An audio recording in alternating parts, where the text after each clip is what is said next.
Welcome to another episode, everyone. The Los Angeles County Jail, circa 1996. The Southsiders from F13, Florencia 13, attacked and really brutalized a young homie from East Coast Crip. They are long-standing enemies, deadly rival gang enemies.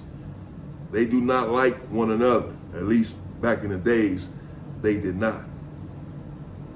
And there in Wayside, as I've alluded to before, many riots were kicking off.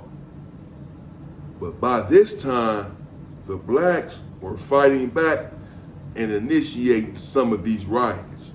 Not at first, but at this juncture, absolutely. Again, other people had come in to the county jail and they were just not, or shall I say, we were not going to stand for it. But at this particular time, there had not been a riot in our dorm for at least 2 weeks, which may sound like a short time, but these riots were happening virtually every day. So 2 weeks without a riot seemed like 2 years. We were all on peaceful terms in this particular dorm, but we also knew that anything could ignite it. Also, that the Southsiders could attack for no reason at all, even though we have somewhat of a peace treaty going on. Can't really trust them at this time because they have been kicking off riots for no reason. However, the blacks have been responding and retaliating and finally initiating these riots for some time by now in 1996. So it's a bit more on an even keel. The Southsiders are not necessarily just taking off for no reason because they know that the blacks will respond and take right back off when y'all are slipping for no reason. So there's tension there in Wayside, tension in the Los Angeles County Jail, tension in the dorms, tension in our dorm.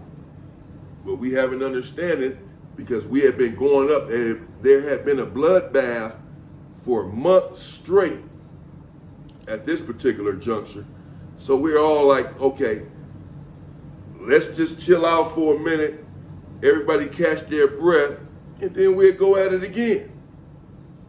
Both sides agreed. So we just chilling and catching our breath.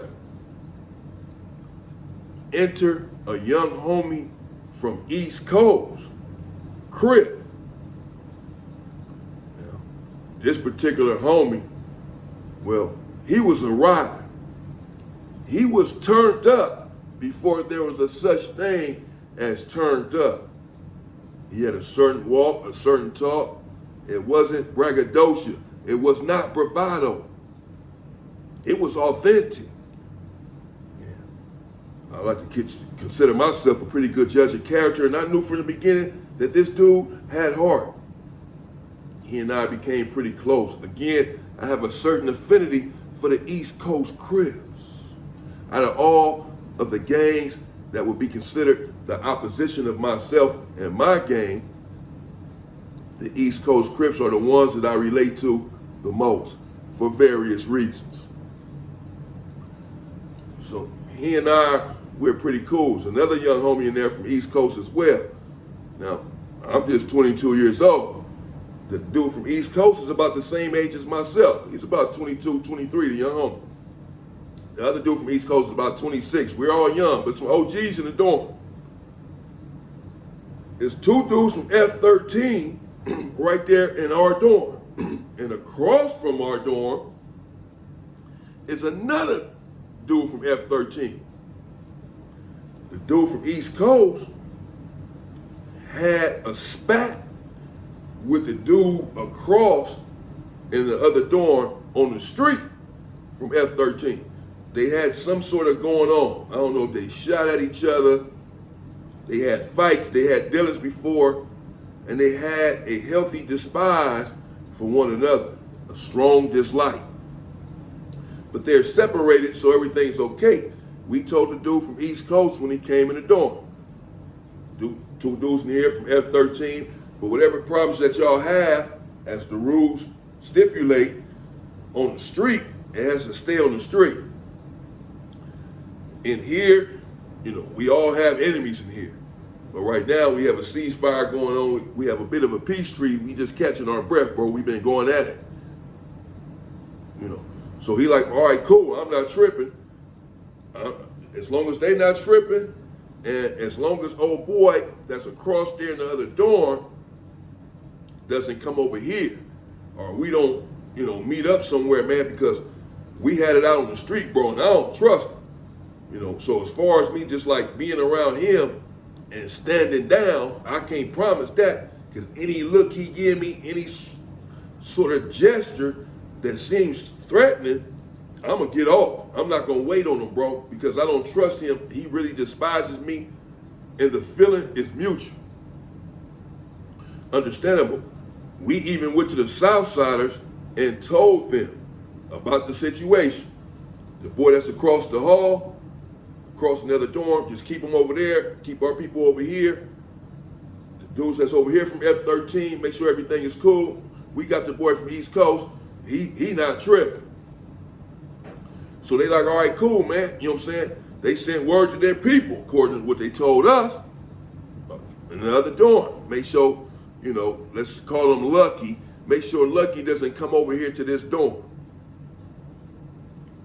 We want to keep the peace right now. Okay, fine. Everyone agreed. So everyone, again, is carrying on in our dorm, and everything's just fine. The dude from East Coast and the dude from F13, they're not frolicking with one another. They're not relating to one another. They're not speaking, but they're getting along as far as there have been no attacks. That's all you can ask for in that situation. These are arch enemies, deadly rivals.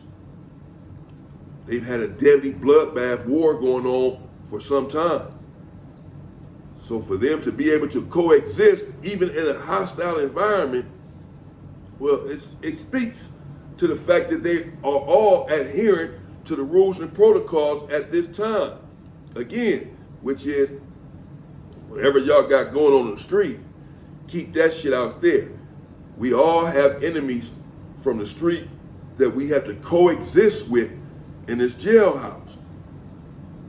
But again, and that normally stands up, but when it's a personal beef, you done had a shootout with this person, or this person, that stabbed your brother or shot your sister, beat up your mama on the street, it's hard to tell this person that sees this person now, or that's right here in the dorm with this person, right here in the cell with this person, not to do anything to him. You got to leave that on the street.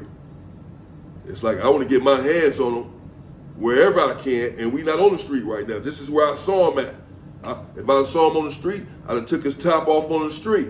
But I'm seeing him right now, I'm going to take his top off right now. But everyone has agreed, and everything is going along smoothly. Suddenly, the young homie from East Coast, who had turned himself down some, just to coexist in the dorm and chill with the black community and respect what we were saying, which is that just chill.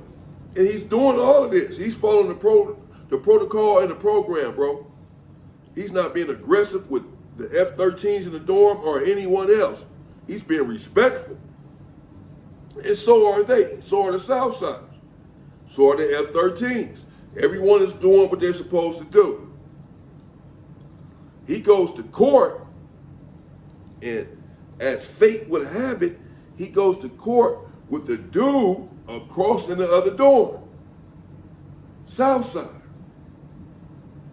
Now, even then, they were separating us in the court tanks. So I'm not sure how they got to him. I don't recall, but it has happened. But they got to him. The Southsider from F13 across the hall, in the other dorm, and one of his partners, you know, they broke out of their chains or what the hell have you, their handcuffs, and rushed the dude from East Coast in the court line while he was still cuffed up. He couldn't even really defend himself. They did not use a weapon, probably only because they did not have one at that particular time. No doubt in my mind that they would have had they had one.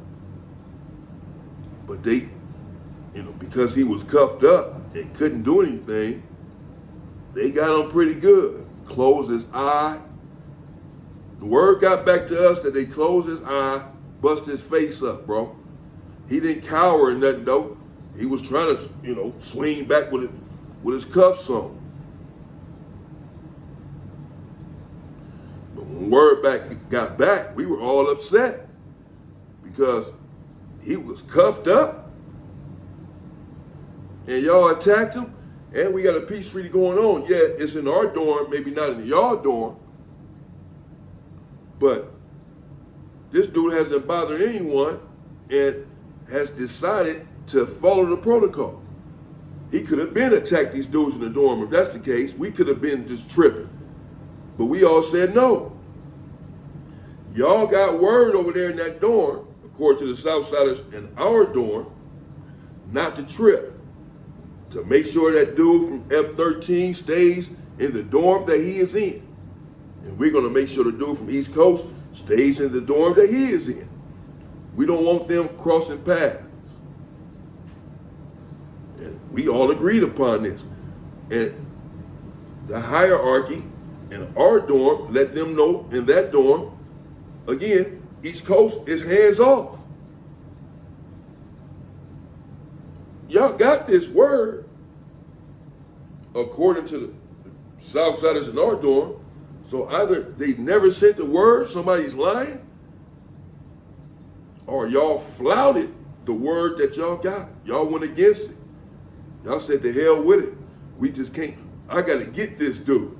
The beef was that serious, that thick. The hatred was that strong. Okay.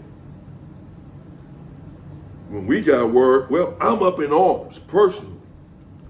Again, I personally like the dude from East Coast, and I also like and respect the fact that he's respecting what we said, which is to chill in this dorm.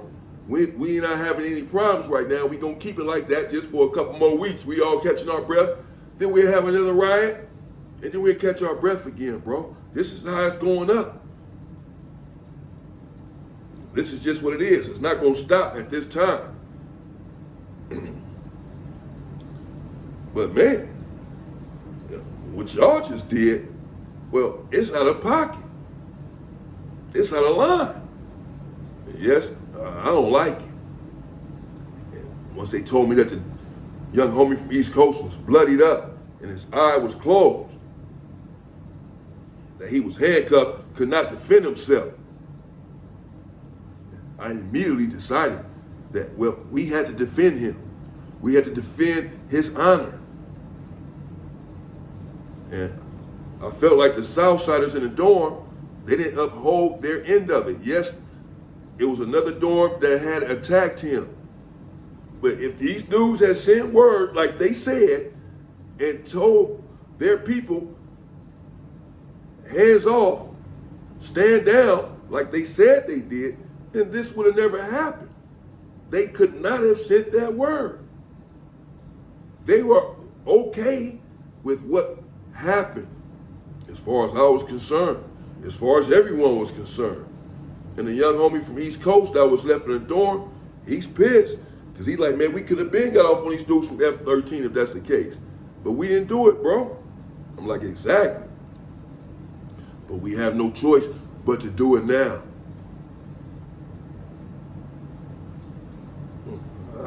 F13's, they're not my enemies, personally. But the Southsiders at this particular time, the Hispanics in general, well, yes, we're all having problems up in here. The racial tension is at an all-time high. The riots are with such frequency that you don't know what the hell hit you. So the hell with it. Let's go up. And let's get these dudes from F13 who really should have told their people to stand down. And we huddled up and discussed it. We also feel like, I certainly did, that the Southsiders may attack first. Certainly they got word, just like we just did, about what transpired there in the court line, that they done brutalized a young homie that they know had respect and love in the dorm. They closed his eye and bloodied up his face at a time when he could not defend himself, after we had an agreement. So I know that sometimes, well, they can be rather sly and pretend like everything's okay and then attack. I'm sorry, this is what's been going on, and I'm not going to go for that. And so I told the blacks, and we all agreed anyway, not me, I'm not some hero, but I just told the blacks, and you know, hey, we have to attack, bro. You know, that's it. We have to attack, and we have to attack fast, because they're going to try to get off. We got this little thing going, we ain't had nothing going on in 2 weeks. Everybody didn't caught their breath anyway. Fuck it. And they done did this shit to the homie. We got to get off right now. We can't wait. Let's just get off. And the blacks like, all right, fuck it. Let's get off. And that's what we did. We located the targets, the dudes from F13. And me and the dude from East Coast, we went together and personally got on them. You know, like I said, I was upset over what had transpired. Yes, I was. We personally got on them. Weapons were involved. Not surprisingly, the Southsiders had weapons as well. They were always ready, bro, because they were kicking it off sometimes, but we were kicking it off at this point too. But they were always ready. They were always ready. They always had their shit on them.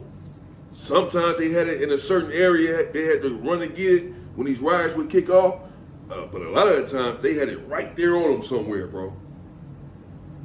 So, not surprisingly, when we attacked, and we knew that we had to attack with weapons because they got, it's going up. For 3 years or something at this point, it's been going up constantly. I'm talking about years. So they got weapons because there's no sleeping in here. There's no peace treaty. Everybody, it's going up. And so they stand alert, they stand on deck, they stand prepared for war. They always ready. I know this, and I know this about them anyway. So certainly we gotta have weapons, and we have to always attack with weapons, bro. We can't think we can just knock out 100 of them and all that, because they're gonna have weapons, bro.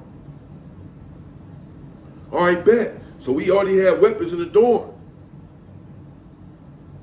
And we got them out quickly. And we attacked. The Southsiders, they seemed pretty much prepared and ready. Some of them I don't think thought that we were going to attack so quickly, so soon after getting the news. But I didn't want to wait, and the other blacks didn't either. We didn't want to wait till the next day, later on that day, none of that. Because that fast, they would have been attacked us. That fast, they not waiting. So we can't wait either. We about to initiate this shit. And we got on them. And they were swinging their weapons and we were swinging ours. And there was blood everywhere in the dorm. And one of the dudes from F13, well, he needed medical attention. He's really the only one in the dorm when it was over that needed immediate medical attention, where they had to run in there and the nurses and get him out of there. Other people went to medical later on for superficial wounds or some type of wounds or whatever. But they had to get him out of there immediately because he was the target. And we got to him and smashed him because when they have a target on someone, a brother, they're coming after him. They're not going to play. He's the target. They want to take that individual down for whatever their reasoning is. And so when we focus our attention on them, we wanted to send a message as well. And we did just that. And let me end by saying, none of this is glorification. These riots are dangerous, and we all need to treat one another like human beings, bro. That's it. Violence is not cool on either side. And so I'm not glorifying this when I talk about these riots and these stabbings and these hoods that had beef, these black hoods that had beef or whatever, because it's nothing to glorify. It's nothing but death and destruction. I want you all to learn something when I bring it to you. There's something to be learned. There's a lesson in every video, in every one. Why did this happen? Break it down and learn the lesson.